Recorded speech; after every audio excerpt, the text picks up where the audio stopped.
le sac du pasteur, mais ils nous trompent tous. Donc on n'est pas à l'abri. Il faut faire très attention. Faites une pause. Alors la troisième question, c'était celle de savoir si c'est la bonne personne. Prie. Voici ce que moi j'ai fait. Moi, j'ai été dans une relation, j'ai entendu beaucoup de prophéties sur ça. Mais ça n'a pas marché. Je ne sais pas si le problème c'était les prophéties ou c'était juste le comportement, le caractère de la personne.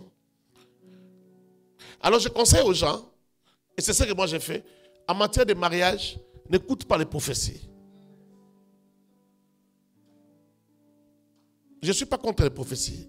La Bible dit, en ce qui concerne les prophéties, retenez ce qui, ne négligez pas, ne méprisez pas, mais retenez ce qui est bon. Examinez et retenez ce qui est bon. Alors, quand on te demande d'examiner quelque chose, tu sais pourquoi on te demande d'examiner? Parce que dans la prophétie, il y a ce que Dieu a dit et il y a aussi ce que l'homme a dit. Dans la prophétie, il y a ce que l'homme a capté, Dieu lui a montré. Mais il y a aussi l'interprétation. Il peut capter un vrai message, mais il n'interprète pas correctement. Les bébés spirituels vont dire, ah c'est un menteur, cet homme de Dieu là c'est un menteur. Non, il ne t'avait pas menti. Il avait reçu un vrai message. Mais dans la transmission, il y a un petit couac. Vous comprenez? Alors, en matière de mariage, c'est tellement délicat qu'un vrai prophète, un homme de Dieu sincère, il peut même recevoir un message de la part de Dieu. Mais il te dit, ma soeur, continuons à prier. Mais je ne suis pas très sûr. Avec ce que j'ai vu, je ne suis pas très sûr. Vous comprenez? Alors, comment savoir que c'est la bonne personne? Prie toi-même et demande à Dieu de t'orienter. Dieu nous parle. La Bible dit, il parle tantôt d'une manière, tantôt d'une autre. Quand je dis que Dieu te parle, fais attention. Si tu es déjà amoureux, trop amoureux, tu ne sauras même pas entendre la voix de Dieu. Même si Dieu te parle. Toi, tu vas toujours commencer à voir des signes. Oh non, cette nuit, j'ai rêvé qu'on se tenait la main, on courait sous la pluie. On courait dans des fleurs. Il y avait des fleurs jaunes, rouges. Non, ce sont des signes. Ce ne sont pas des signes. Quand tu aimes quelqu'un, c'est normal que tu les rêves. Quand tu aimes quelqu'un, c'est normal que tu les rêves dans des fleurs, dans un beau jardin. Mais c'est l'amour, non? Quand tu aimes quelqu'un, c'est normal que tu rêves qu'on vous poursuit, vous courez sous la pluie. C'est normal. Moi, j'ai fait beaucoup de ces rêves-là, mais ça n'a pas marché. Mais, avec l'expérience, j'ai dit, bon, cette fois-ci, Seigneur, ne me parle plus par la prophétie d'un homme. Je n'irai même pas voir, consulter un prophète. Mais montre-moi toi-même. Pratiquement, si c'est la femme de ma vie, je veux que la femme de ma vie soit comme ça, comme ça, comme ça, comme ça. Je veux que ça se passe comme ça, de telle manière avec son père. Je veux que ça se passe de telle manière avec ses frères. Je veux que ça se passe de telle manière et de telle autre manière avec mes frères. Avec mon beau-frère quand je vais les présenter. Et ça marchait toujours. Même s'il faut demander des signes, ne demandez pas des signes très probables. Demandez des signes qui sont peu probables. C'est des choses qui ont une probabilité de 1 sur 1000 que ça arrive. La chose difficile de la demander, ça à Dieu. C'est ce que le serviteur d'Abraham a fait pour Rebecca. Il a demandé, il a dit, la jeune fille qui viendra me servir l'eau. C'est comme si, même la première condition, le premier signe, c'était un signe peu probable. C'est-à-dire, à cette heure-là, ce n'est pas l'heure à laquelle les filles devaient venir puiser l'eau. Vous comprenez? Deuxième signe improbable, c'est que elle peut me servir de l'eau. Parce que je lui ai demandé. Mais dire par elle-même que je vais servir aussi aux chameaux. Les chameaux boivent beaucoup, ils peuvent boire plusieurs seaux d'eau. Mais on ne lui a pas demandé, la jeune fille, Rebecca, on ne lui a pas demandé de servir les chameaux. C'est elle-même qui dit, je te servirai et je servirai aussi les chameaux. Alors la jeune fille qui va dire ça, c'est elle.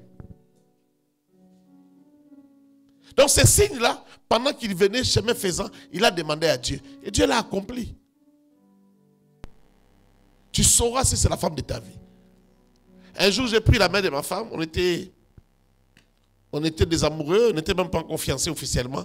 J'ai dit, si c'est toi, je pense vraiment que c'est toi. Si c'est toi, voici ce que tu es. Tu es une grande servante de Dieu. Je te vois prêcher dans les nations. Je te vois faire animer même des croisades. Je te vois prophétiser. Tu vas prophétiser comme un grand prophète. Est-ce que je parle à quelqu'un? Elle a commencé à me poser des questions. Pourquoi tu as dit ça? Quand tu dis je vais prophétiser comme un grand prophète, tu veux dire quoi? Elle est adventiste. À l'origine. J'ai dit voilà, tu vas faire ça, ça, ça. Elle me dit ah bon? C'est pourquoi quand j'étais enfant, je voyais ça, ça, ça.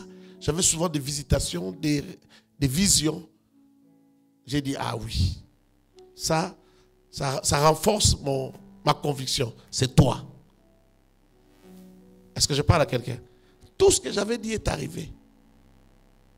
Tout ce que j'avais dit ces jours-là, tout ça est arrivé. La première fois que j'ai vu ma femme prophétiser en disant, aujourd'hui elle le fait presque à toute occasion. Si vous l'avez déjà entendu, si vous l'avez déjà vu là où il fait des services de prière. La première fois, c'était dans un culte à la Cité Verte. Elle dit, il y a quelqu'un, je n'ai jamais oublié cette prophétie, parce que ça m'avait choqué. Elle dit, il y a quelqu'un ici qui a rêvé cette nuit, la nuit passée, que il prenait un bain avec un crocodile dans un marigot. Il y avait un crocodile et il s'est lavé avec le crocodile. Que cette personne vienne, je vais lui donner l'interprétation du songe et je vais prier pour lui. Moi j'ai dit, waouh! Il faut être Daniel pour connaître et les songes et l'explication du songe. Alors j'ai dit, ah, ce que Dieu avait mis dans mon cœur était vrai. Et j'ai vu un frère passer. Et c'était exactement le songe qu'il avait fait. On lui a donné l'interprétation. Et on a prié pour lui. Et il a été libéré. Est-ce que vous comprenez? Il y a 2 jours à Paris, elle a donné encore ce genre de message 2 fois. Il y a quelqu'un qui a rêvé la nuit passée. Il y a quelqu'un qui a rêvé il y a 3 jours. Ça, qui viennent ici. Je vais lui donner l'interprétation. Et je vais prier pour lui. Ça marche. Demandez à Dieu, ça marche. Satisfait ou pas satisfait? C'est compliqué? Bon, je pense qu'on prend les questions de la salle avant de continuer. Vous êtes pour?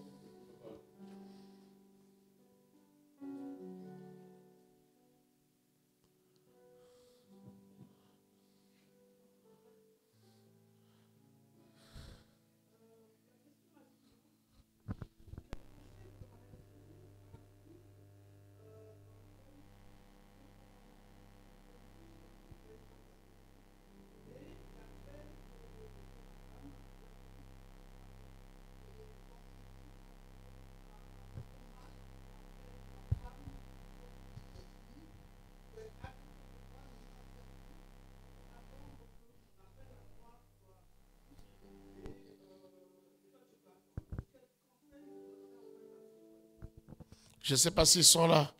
Je risque de donner un conseil qui ne va pas arriver. Mais si je devrais les conseiller, je vais répéter la question de la sœur parce que ce n'est pas passé dans le micro pour ceux qui nous suivent de loin. La sœur veut savoir quel conseil je donnerais à un couple qui, tous les deux, l'homme et la femme ont un appel au ministère, mais l'appel de la femme, elle est plus palpable.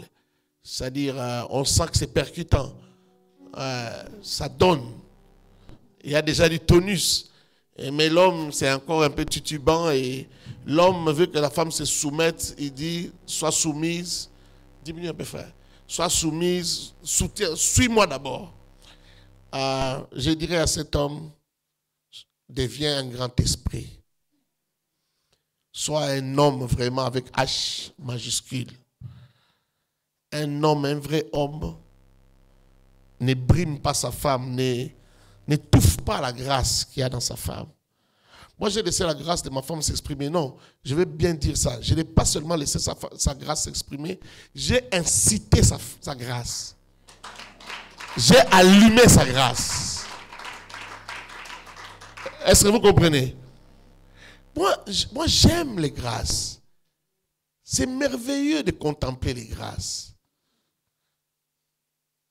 Parfois, je me sens plus béni quand je suis dans la salle. Je vais dans une ville, dans un pays, les gens ne me connaissent pas. Je suis assis dans la salle. J'écoute quelqu'un prêcher bien, me bénir. Ça me fait du bien. Parce que vous voyez comment on est là, il y a plusieurs hommes de Dieu ici. On ne parle pas tous de la même manière. Chacun a sa grâce. Et quand la grâce est authentique, ça bénit toujours. Et c'est différent de l'autre. En tant que pasteur, en tant que père aussi dans l'église, j'aime sortir des grâces qui soient différentes. Vous voyez, c'est aussi le niveau du brisement. Il faut être d'abord bien brisé soi-même. Cet homme-là, qui ne supporte pas la grâce de sa femme, il ne supportera pas non plus, quand il aura une église, il ne supportera pas non plus la grâce d'un fils qui émerge dans l'église. Il ne supportera pas. Mais moi, je défie les gens à l'église. Je défie mes fils à l'église. J'ai dit, il y a encore personne qui m'épate ici. Je cherche quelqu'un qui peut m'épater. Épatez-moi, frère. Je ne vais pas entendre que vous êtes allé profiter dans une maison, vous avez pris des gens de la chorale, vous êtes allé faire une retraite, tu commences à prophétiser. Non, viens d'abord prophétiser sur moi. Vous m'accusez que je n'aime pas ou sortir de nouvelles grâces. J'aime. Mais soyez authentique, soyez fort, soyez percutant. Je vais vous voir, viens d'abord, prophétise-moi. Que je sente que non, le petit a quelque chose. Maintenant, je vais t'autoriser à aller maintenant prophétiser les gens. Amen. Et puis quand je te donne le micro, à la chair là, prêche sérieusement. Bénis-nous. Moi, ça me fait travailler, ça me défie, ça me fait travailler. Je sais que comme c'est le petit qui est en train de prêcher, les gens vont acclamer en exagérant. C'est toujours comme ça à l'église. Vous savez ça, hein? Quand c'est un nouveau frère à qui vous donnez le micro à l'église, les gens acclament même des sourires. Ils exagèrent. Waouh, waouh! Pour vous montrer, pasteur, que non. On a un autre Ronaldo à l'église maintenant, on n'a plus besoin de toi. Mais ce n'est pas un problème. C'est moi qui l'ai sorti. N'est-ce pas? C'est moi qui l'ai formé. C'est toujours la gloire du Père. La même chose, tu fais briller ta femme, c'est ta gloire. Moi, j'ai toujours dit aux gens, Joël Kabassele, c'est ma gloire. C'est ma gloire. Je me sens honoré. Je me sens honoré en tant que son mari. Même si les gens ne connaissent pas l'histoire, je m'en fous. Le fait seulement que c'est ma femme, c'est mon honneur. La femme est une couronne pour son mari. C'est écrit dans ta Bible, n'est-ce pas? Donc, je n'ai pas le temps de devenir jaloux. Je n'ai pas le temps de devenir jaloux. Vous savez, parfois, j'arrive avec elle à certains endroits, une grande conférence, les gens sont nombreux. Mais je sais que les gens là sont venus pour l'écouter elle. Alors, on me dit, non, c'est moi qui vais commencer, elle va intervenir. Et je prends le micro, je dis, écoutez, je sais que vous n'êtes pas venu pour moi, je sais. Mais c'est moi qui interviens en premier. Gardez votre mal en patience. Écoutez-moi d'abord et puis vous allez l'écouter. Et les gens ont acclamé pour moi. C'était beau, hein? Ils ont acclamé pour moi. J'ai dit, ne vous en faites pas, ça ne me dérange pas. Je sais, mais ça ne me dérange pas. Écoutez-moi quand même. Écoutez-moi quand même, vous serez aussi bénis. Et puis quand vous allez l'écouter, ça sera la cerise sur les gâteaux. Ça sera très beau et vous allez rentrer bénis à la maison. Est-ce que vous comprenez? Oui. Elle a une grâce qui est percutante. Mais ces choses-là, vous savez, c'est moi qui je sentais ça à la maison. Quand on reçoit même quelqu'un qui a des problèmes, même de mariage et tout, je donne des conseils. Quand elle, je vais dire, maman, dis aussi quelque chose. Quand elle va parler, je sens que non, cette sagesse ici, moi, je ne l'avais pas. Je n'ai même pas pensé à ce qu'elle a dit là. Donc, je sentais qu'elle avait quelque chose que moi, je n'avais pas. On a des grâces qui sont différentes. Comment elle a vu les choses dans un angle que moi, je ne voyais pas? Alors j'ai commencé à vouloir aussi que les gens bénéficient de ça. Quand il y a des conférences à l'église, des conférences des femmes, j'ai dit, mettez-la aussi parmi les oratrices. Elle refusait. Parce qu'elle n'aime pas les choses mal faites, les choses à demi-fait. Elle aime quand elle fait quelque chose qui soit parfait. Et quand elle finit, je l'encourage. Elle dit, non, non, non, tu vis ça parce que tu veux juste m'encourager, c'est ta femme, c'est pourquoi tu... J'ai dit, non, je t'ai dit la vérité. Je n'ai jamais écouté une femme prêcher comme ça. Elle dit, ah, laisse. J'ai dit, c'est la vérité. Des femmes que moi je connais, je n'ai pas encore écouté. Elle dit, comment ça? J'ai dit, je vais t'expliquer. J'ai écouté des femmes qui prêchent terriblement, qui dégagent l'onction. Mais toi aussi, tu dégageras l'onction terriblement. J'ai déjà écouté des femmes enseigner pertinentes, docteurs dans la parole. Mais toi, tu as un couloir qui est différent. Tu vas enseigner avec profondeur comme un docteur, mais dans un couloir qui est particulier. Et tu vas enseigner comme un docteur, mais en même temps comme un prophète. Et dans ce que tu vas dire, il y aura des révélations. Jusqu'à ce jour, je ne connais pas une femme comme ça. Je connais des femmes puissantes, mais avec cette particularité, je n'en ai jamais rencontré. Elle ne croyait pas. Mais aujourd'hui, je lui dis, je te disais, non? Je te disais. Regarde comment le monde est en émoi. Regarde comment les gens se tonnent. Moi, je suis arrivé à certains endroits où on me connaît à cause de ma femme. On dit, c'est des maris d'eux. On ne dit pas c'est elle, on dit c'est les maris d'eux.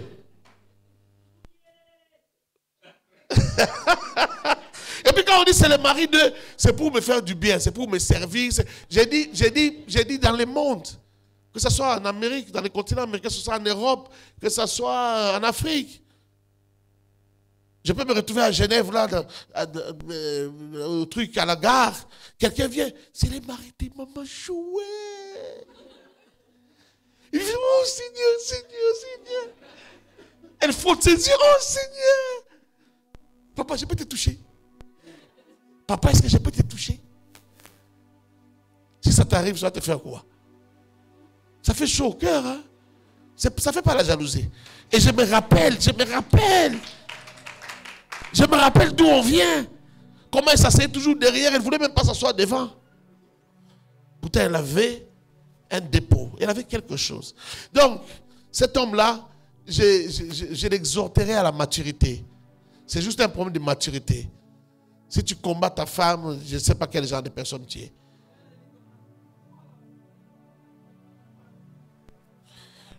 C'est désolant.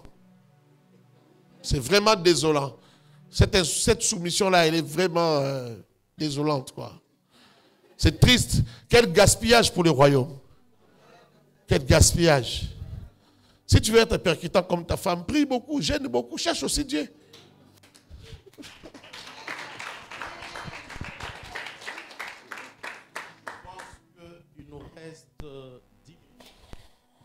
Il reste 10 minutes.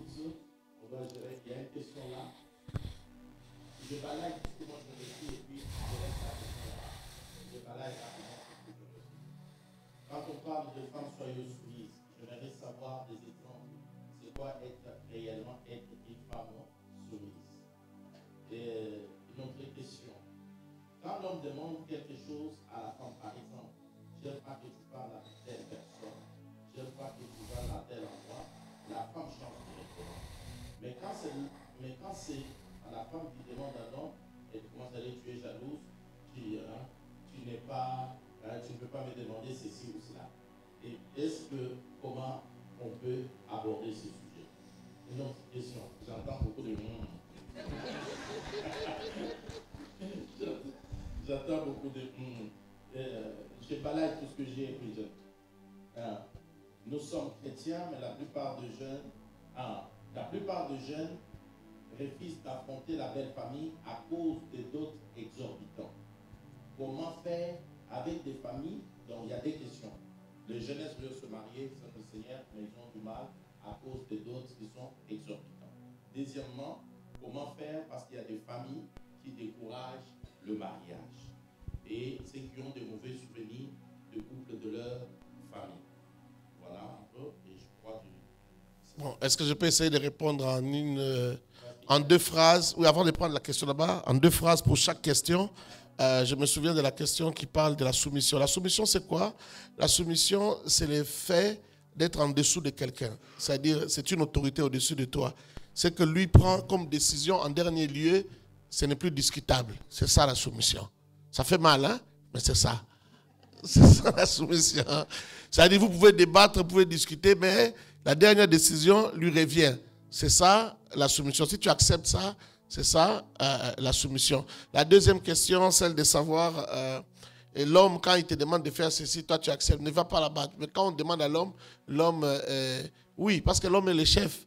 Et avant d'accepter ce que tu dis, il doit adhérer.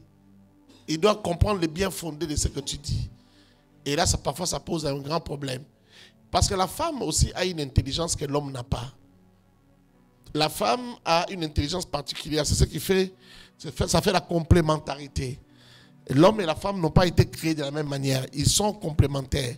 La femme sent des choses que l'homme ne sent pas. L'homme fait confiance à la raison. Mais la femme ne fait pas seulement confiance à la raison. La femme fait confiance à la raison et à ce qu'elle sent. Elle a une intuition que l'homme n'a pas. Et parfois, la femme peut te dire, arrête de marcher avec cet homme. Cet homme va te faire du mal. Toi, tu peux dire, je ne vois aucun signe, il n'y a rien. Cet homme est gentil avec moi, je ne vois rien. Mais la femme sent que cet homme va te faire du mal. Et si tu n'écoutes pas ta femme, ça va arriver. Donc, les hommes, c'est vrai que vous êtes des chefs, apprenez aussi à écouter. Moi-même aussi, je vous parle là, je n'écoute pas facilement. Je suis un homme. Parfois, ma femme me dit, tu n'écoutes pas. Quand on te dit, tu n'écoutes pas. Elle aussi se plaint. Et on est comme ça. On est comme ça. Mais il faut faire attention. Il faut faire très, très attention. Moi, quand ma femme me dit quelque chose, parfois dans ma tête, je lui pose la question. C'est Dieu qui t'a dit ou bien c'est toi-même? Mais vous savez, avec la femme, même quand ce n'est pas Dieu qui a dit explicitement, fais attention. Parce que la femme, je vais dire quelque chose qui va choquer quelqu'un, c'est l'ami de Dieu.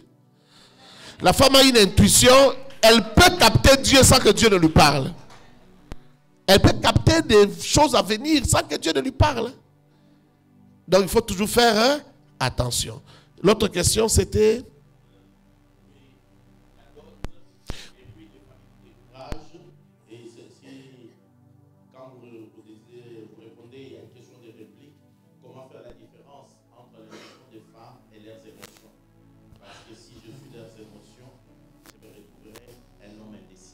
J'ai dit, il faut faire attention. J'ai tout dit. Ça dit que même moi aussi, j'ai cette difficulté. Ça dit, moi aussi, je tombe dans... On me répond aussi que je n'écoute pas. Donc, il faut faire très attention. Fais attention. Il faut calculer. C'est le conseil qu'on te donne. Il faut les calculer. Et si elle avait raison, pose-toi la question. Et si elle avait raison? Parce que si elle avait raison, ça risque de donner un résultat trop tard. Ça dit, le résultat, ça sera trop tard. Si elle a raison, on t'empoisonne là-bas, c'est trop tard. Tu vas mourir parce que tu n'as pas écouté ta femme. Donc il faut faire attention. Elle a la capacité de capter des choses que... Elle a des ondes, elle peut capter des ondes que toi tu ne peux pas capter. Tu peux être même prophète, mais elle sent quelque chose que toi tu ne sens pas. Fais attention. C'est ça que moi je peux dire. On ne saura pas toujours faire la différence entre ses émotions et ce qu'elle a capté. D'ailleurs, dans ses émotions sont mélangées avec ce qu'elle capte là. Même elle-même ne sait pas faire la différence. Comment toi tu vas faire la différence? Ces émotions sont mélangées avec ça. C'est plutôt le parler de Dieu, les prophétiques qui peuvent être différents de ce qu'elle a capté. Mais il faut faire très attention. Alors pour les familles qui découragent les mariages, quand on a des liens, des célibats, des divorces, des polygamies, des trucs comme ça, parfois ça devient... Ça hante tellement les gens que parfois on néglige l'importance du mariage et on décourage les gens à se marier. Ne vous découragez pas, il faut vous marier. C'est ça la volonté de Dieu. Mariez-vous et réussissez dans votre mariage. Ouais. Et les familles, il y avait encore... C'était une question de mauvais souvenirs par rapport au mariage de leurs parents. Tu peux réussir là où ton parent a échoué. Là où ton père a échoué, toi tu peux réussir. Là où ta mère a échoué, toi tu peux réussir. Et il faut le répéter, le déclarer chaque jour. Je réussirai là où mon père a échoué. Je réussirai là où ma mère a échoué. Je réussirai là où mes oncles et mes tantes ont échoué. Moi, je réussirai. Je suis de la race des champions. Je suis de la race des gagnants. Je suis un gagnant. Il faut le dire, il faut le confesser. Tu vas devant le miroir, tu te regardes, tu déclares, tu déclares, tu déclares, tu déclares. Et tu vis en fonction de ça. Comme on doit passer la parole, je lis rapidement celle-ci. Il dit, bonjour pasteur, ma question, imaginons que, bon, je ne sais pas si c'est imaginons, si c'est ce qui est arrivé, mais il est écrit, imaginons que lorsqu'un homme et une jeune femme se sont mariés, ils étaient tous deux dans le monde. Ils finissent par se convertir. Mais l'homme ne l'est pas totalement et il devient un frein dans la foi de la paix de sa femme. Que faire? Quitter le mariage ou pas? Prier. Parfois, nous négligeons la prière. La prière est puissante. La prière transforme les gens.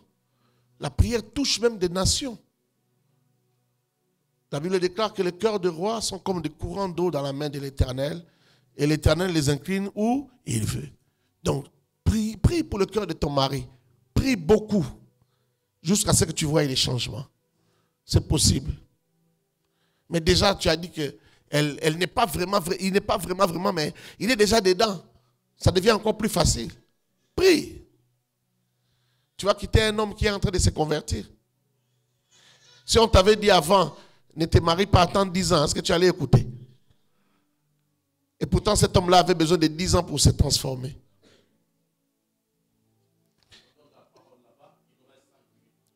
La dernière question.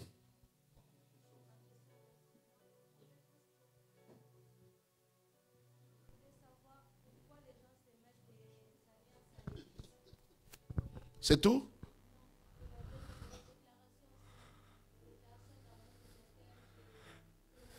Mets le micro, non? Parle au micro. Je t'aime, je vais mourir pour toi. Mais,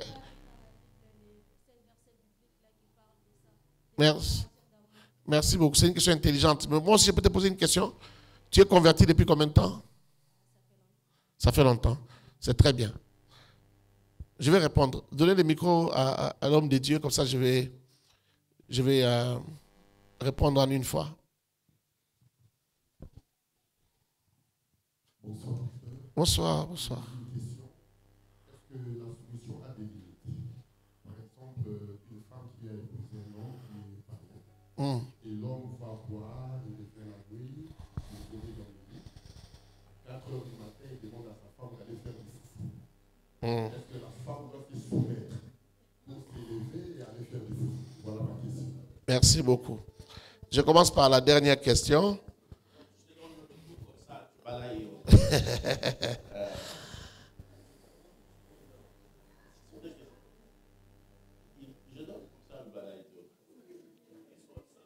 Nous sommes chrétiens, mais la plupart de jeunes âmes.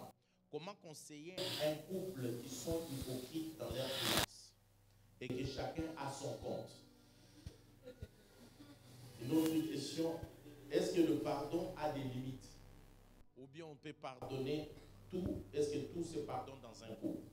3 exemples.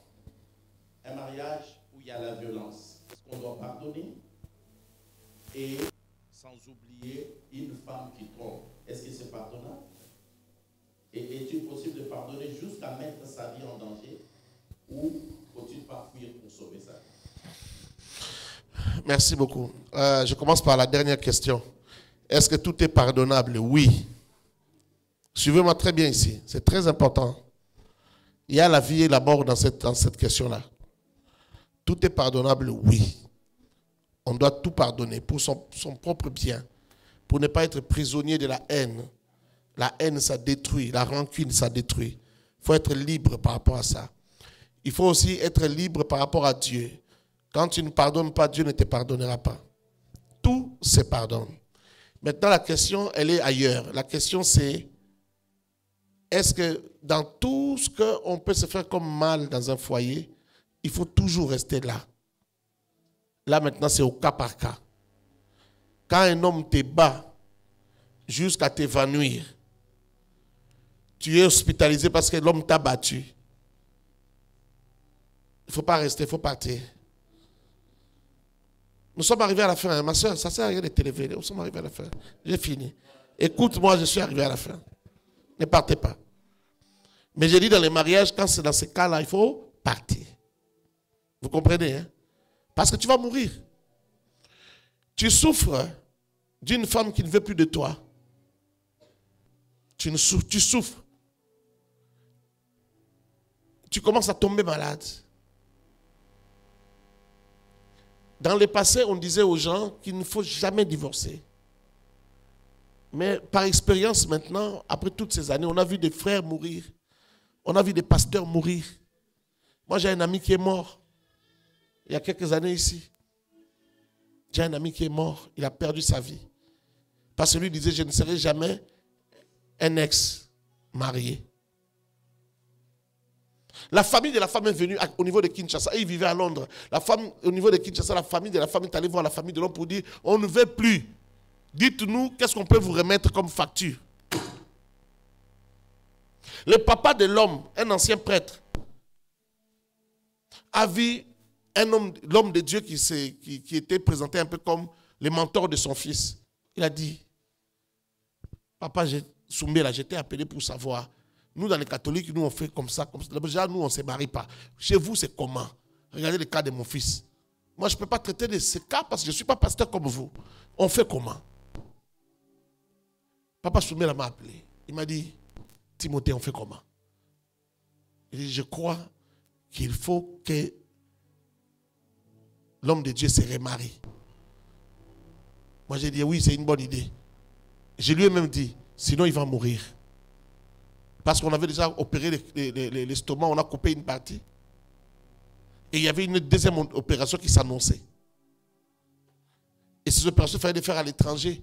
Une fois, on a fait au Kenya. Et la dernière fois, les moyens ont manqué. Oh, et il est mort. On n'a pas bien fait ça. Je crois que le matériel, il n'y avait pas assez de matériel. Et papa Soumbé, là, qui pouvait aider, à ce moment-là, il n'était pas là. Il était en déplacement à l'étranger. Et pour des problèmes de soins aussi. Donc, les frères, malgré qu'il y a eu des gens quand même qui ont donné l'argent, je crois que le pasteur Respect aussi avait donné l'argent. Il y a plusieurs personnes qui ont donné l'argent. Malgré que les gens ont donné l'argent. Il est mort. Moi, quand je disais qu'il faut qu'il se remarie, j'avais même choisi déjà une femme. J'ai dit, la sœur là, la secrétaire, celle qui vend ses livres, parce qu'il écrivait beaucoup. Il a écrit plus de 50 livres. Un homme extraordinaire. Un orateur extraordinaire. Une connaissance. Je regretterai toujours la perte de cet homme. Tout ça à cause du mariage. On a réagi un peu en retard. On a réfléchi un peu en retard. C'était trop tard. Il est parti. Je regretterai toujours cet ami-là. Voilà. Et les émotions sont rentrées. L'autre question, c'était... Je prends la question de l'homme de Dieu. Oui, la soumission. Il faut se soumettre. Il vomit. À 4 h du matin, il te demande de faire le foufou. Je vois parce qu'il... En quoi c'est contre la soumission? C'est la soumission, tu dois faire le foufou. Déjà, oui, même tous les jours. D'ailleurs, quand c'est tous les jours, c'est mieux. Parce que quand c'est tous les jours, je vais m'expliquer. Pourquoi quand c'est tous les jours, c'est mieux? Parce que tu connais déjà. Tu sais déjà. Donc la journée, quand il n'est pas là, dors. Trouve le temps de dormir. Tu sais qu'à 4 h du matin, on va te déranger. C'est ton mari, c'est l'homme que toi-même tu as choisi. Personne ne t'a imposé cet homme. Vrai ou faux? C'est ton choix, non? C'est le choix que tu as aimé. Soumets-toi et continue à prier pour lui. Qu'il change. Qu'il arrête de boire, qu'il arrête de venir vomir comme ça. Si tu ne te soumets pas, tu risques de faire un crime un jour. Il faut accepter. C'est ta charge. C'est ton fardeau. Je sais que beaucoup de gens ne sont pas d'accord avec moi, mais il n'y a pas d'autre solution. C'est ça la soumission. Il n'y en a pas d'autre. Si tu ne fais pas ça, ça va être compliqué. En fait, ce mariage-là est déjà mort. Mais comment tu es entré là-dedans? Comment tu es entré là-dedans? C'est là l'importance du choix. Comment tu es entré là-dedans? Ok, l'autre question c'était par rapport à... Oui, aux alliances. C'est madame ou mademoiselle? Voilà, mademoiselle. Ce sont des choses qui sont conventionnelles. Ça n'a rien à voir avec la Bible. Ça n'a rien à voir avec la Bible, mais il y a quand même des choses qui sont bibliques, comme les déclarations d'amour. Est-ce que Adam n'a-t-il pas fait des déclarations à Ève?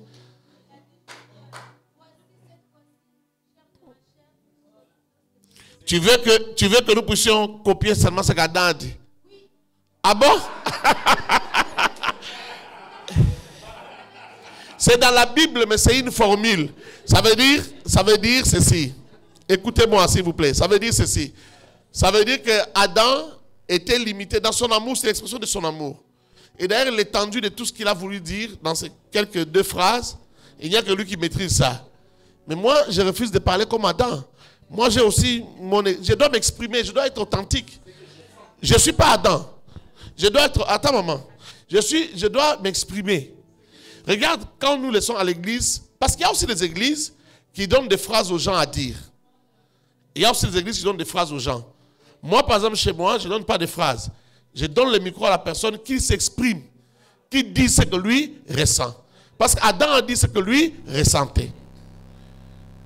C'est authentique, c'est que chacun peut dire ce qu'il ressent. Ça ne dérange pas la Bible. Tout ce que nous allons faire, il faut faire très attention. C'est comme ça qu'il y a des sectes qui se créent. Tout ce que nous faisons dans la vie n'est pas forcément biblique. Il faut faire attention. Quand quelque chose n'est pas biblique, ça ne veut pas dire que c'est mauvais. Et tout ce qui est biblique n'est pas forcément bon. Il faut faire attention. Est-ce que vous voyez? Violer sa demi-sœur, c'est biblique, non? C'est dans la Bible. C'est interdit, hein? Mais dans cette histoire-là, quand on a raconté jusqu'à la fin, nulle part on a dit qu'il ne faut pas le faire. On a seulement raconté comment ça s'est passé dans la Bible. Comment on a violé Tamar. Mais est-ce que ça veut dire qu'il faut le faire? C'est dans la pensée de Dieu.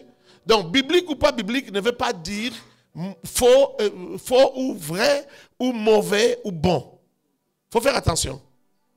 Quand on dit, il lui dit, c'est la chair de ma chair, c'est l'os de mes os, c'est lui. Moi, je ne sais même pas ce que ça signifie.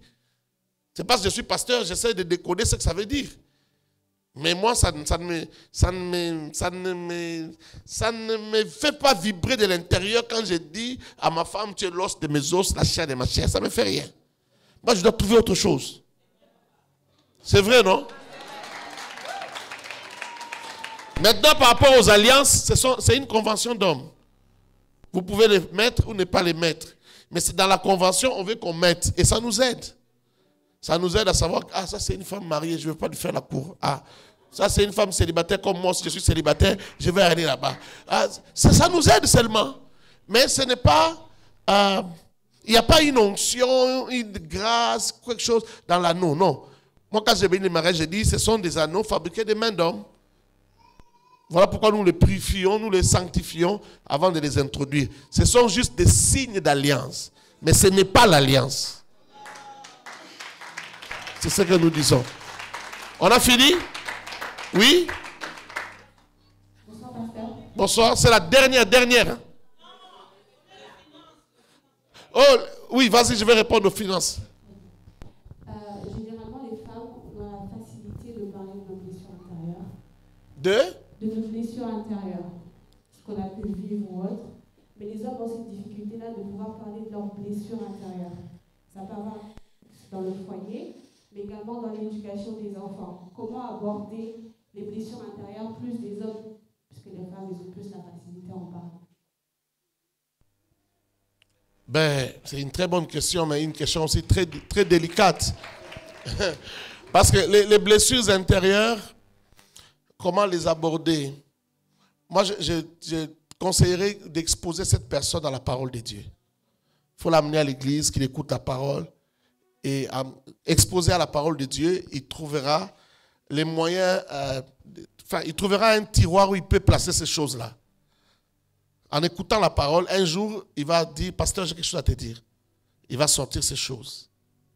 Vous comprenez? Il sera catégorisé dans quel genre de tiroir je peux placer ce qui m'a traumatisé, ce que j'ai vécu. Et un jour, il va accepter de guérir. Il va accepter de pardonner s'il faut pardonner aussi. Il va accepter. Souvent, quand il y a des blessures, il y a aussi le manque de pardon. Parce que souvent, les pardons arrivent toujours avec la guérison de la blessure. Donc, il faut l'exposer à la parole de Dieu. Ce n'est pas l'effet, en tant que femme, de lui poser des questions qui va changer quelque chose. Parce qu'une blessure, quand elle est vraiment blessure, parfois, l'homme refuse même d'en parler. Ouais. Parce que les hommes, parfois, ils se réservent dans ce genre de choses parce qu'ils n'ont ni envie de pleurer, ni envie de changer d'humeur. Alors, ils préfèrent qu'on n'en parle pas. Donc, il faut l'exposer vraiment à la parole de Dieu. Alors, par rapport aux finances,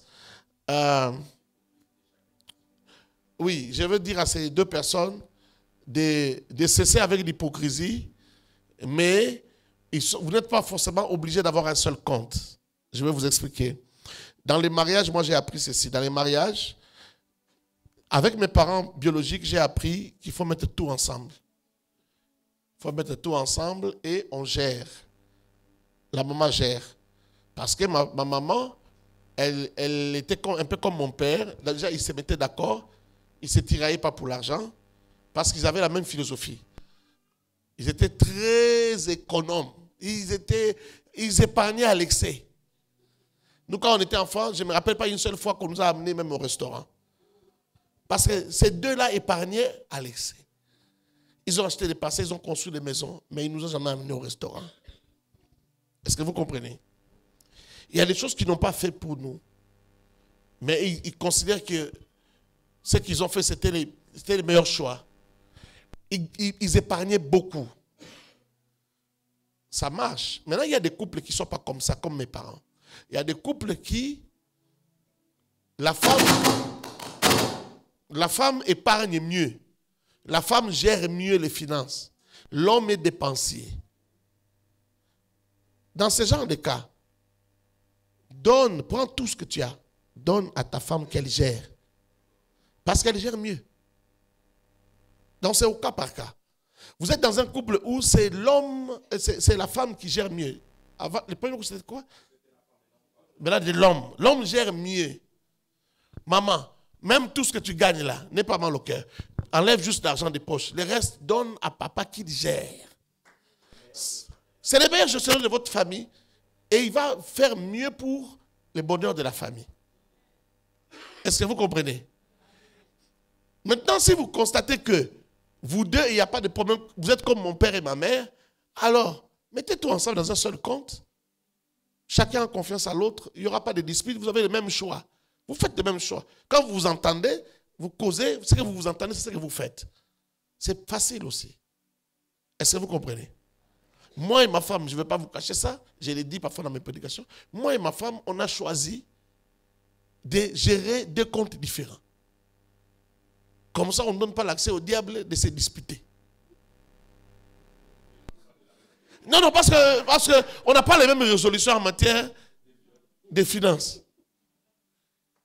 Ces priorités ne sont pas mes priorités aussi ne sont pas ses priorités. Vous comprenez? Vous pouvez comprendre d'où ça vient. Moi, j'ai grandi avec des parents qui étaient trop... C'était tout le temps, serrons la ceinture, serrons la ceinture, serrons...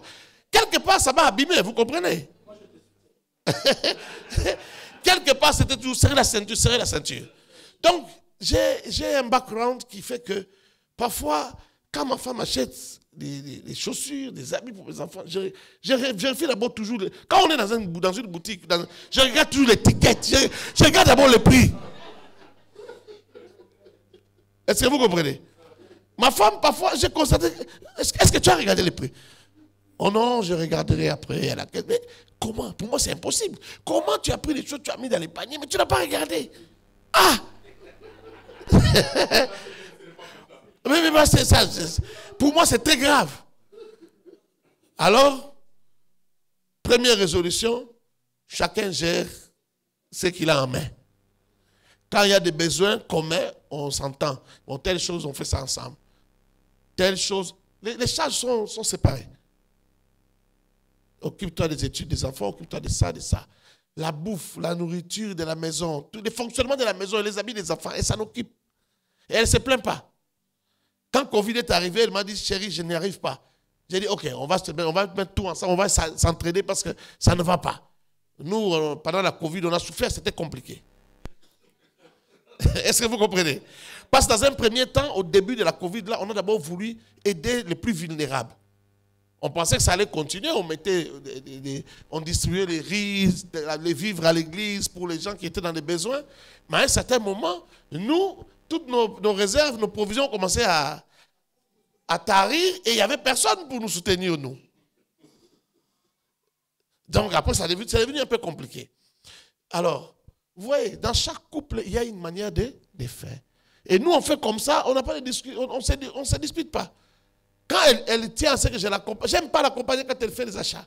Parce que je ne veux pas voir les étiquettes là. Je ne veux pas voir les étiquettes là. Bon, quand elle tient à ce que je sois là, je suis là. Je souffre, mais bon, je suis là. Je souffre. Je souffre, mais je suis là. Vous voyez? Même quand je ne sais pas combien elle a, c'est son argent. Mais parfois, j'ai mal à sa place. Donc, il faut éviter des problèmes dans les ménages. C'est une cause de beaucoup de divorces aussi. Surtout ici en Europe, à l'étranger. Alors, il faut éviter d'avoir des problèmes dans ce genre de choses. Trouvez votre formule. Qui doit gérer? Qui doit avoir les derniers mots en matière de finances? C'est la personne qui gère les mieux. Vous avez compris? On est arrivé à la fin. Que Dieu vous bénisse. Est-ce qu'on part